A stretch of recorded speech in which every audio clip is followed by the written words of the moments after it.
Mga ka-Vikings, for today's video, ay ipapakita ko sa inyo ang nangyari habang ako ay nagmamaneho ng aking Ford Ranger Wildtrak at biglang lumabas ang check engine sa dashboard.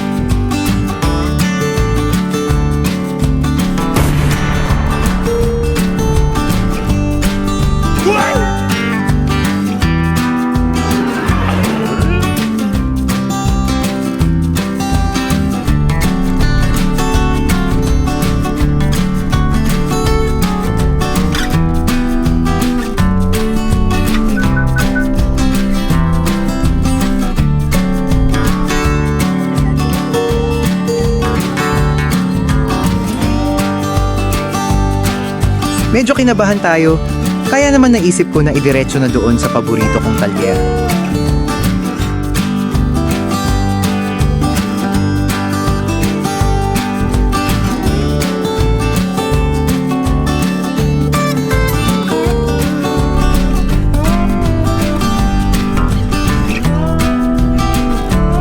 Time check, it's 9 in the morning, super ganda ng panahon, maaliwalas at walang traffic.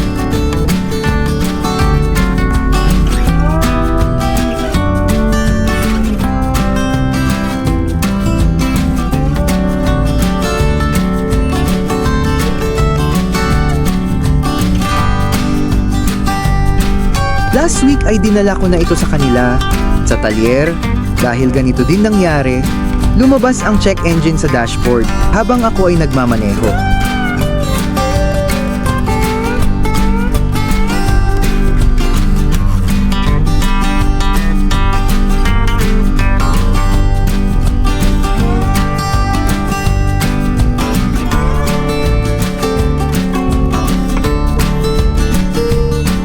Last week, na-detect ng scanner ang fault ay sa electrical. And so mabilis lang din na ayos.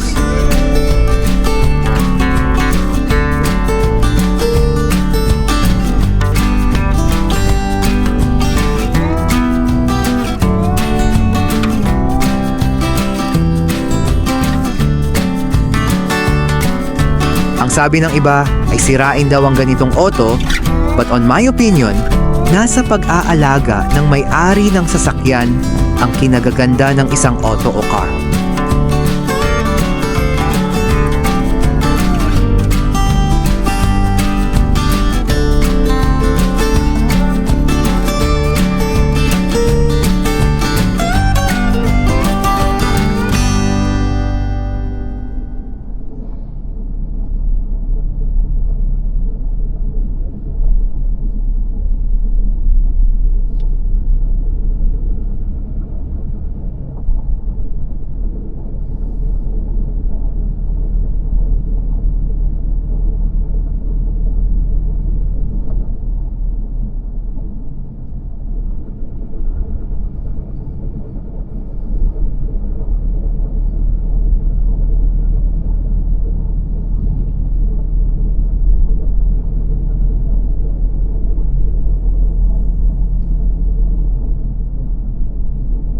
Ayan, malapit-lapit na tayo sa ating destination, sa Maharlika Highway, Barangay San Rafael, San Pablo City, sa Laguna.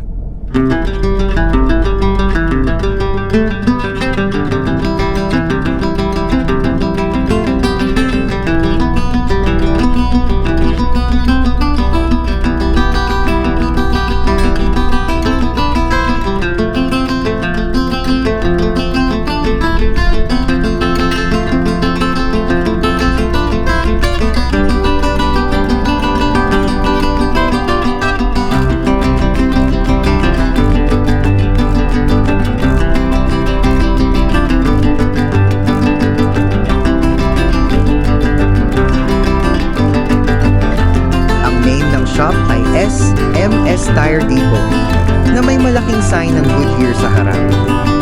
Along the highway lang siya, kaya madaling makita at mapuntahan, malapit lang din siya sa SM San Pablo.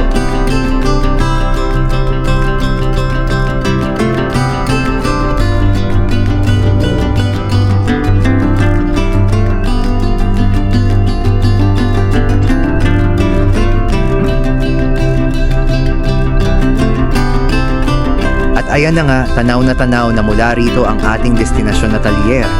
Magkano kaya magagastos ko today paskan nito?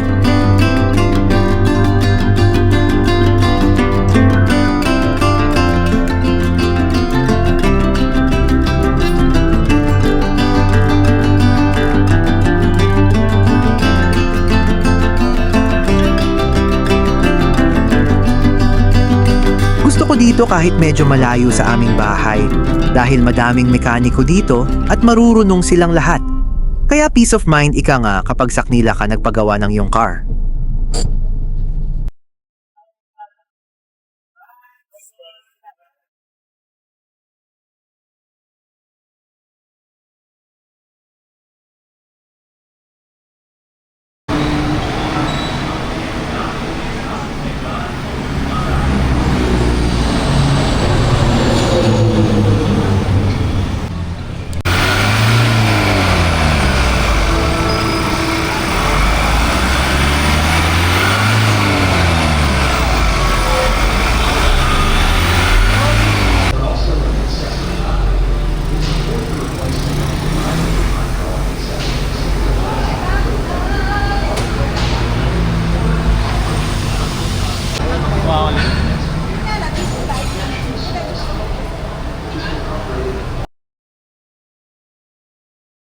At ayon natukoy na kaagad nila ang pinagmumulan ng umilaw na check engine.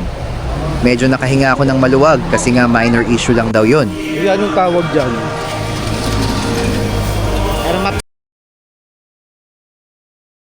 Sensor, sir. Air map?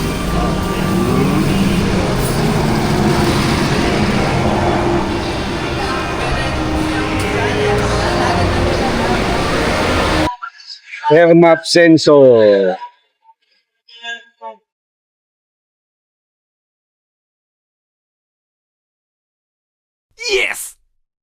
At ito ang best part dito sa Talyer na ito, hindi sila mahal sumingil. Kaya naman, mga ka-Vikings, eto na nga natapos ang aking maliit na pakikipagsapalaran sa check engine na aberya. At ito ang aking natutunang leksyon. Ang una, laging nating pakinggan ang ating sasakyan kapag may sinabi. Tulad ng check engine, ito pala ay hindi lang basta warning sign, bagkus isang napakalakas na sigaw ng help. Muli ay ang aking taos-pusong pasasalamat sa pagsama sa akin sa road trip at car repair at maintenance ng ating car. Sana'y magpatuloy ang maluwag at ligtas na pagbiyahe natin sa hinaharap at sana'y mas kaunti or wala ng mga warning lights. Ingat sa pagmamaneho mga ka-Vikings and do not forget to make alaga ang ating mga sasakyan. Parang tayo rin ito. Kailangan natin na paminsan-minsan ng proper care and maintenance.